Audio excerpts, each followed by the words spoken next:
Which word am I saying? Round 1. Let's go. Về, về, về. Round 2. Let's go. Gió, gió, gió. Round 3. Let's go. Nhiều, nhiều, nhiều. Round 4. Let's go. Phở, phở, phở. Round 5. Let's go. Biển, biển, biển. Round 6. Let's go. Cha, cha,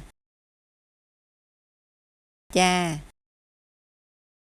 Round 7. Let's go. Thường, thường, thường. Round 8. Let's go. Thức, thức, thức. Round 9. Let's go. Cà, cà, cà. Round 10. Let's go. Tìm, tìm, tìm. Congratulations! How many correct answers did you get?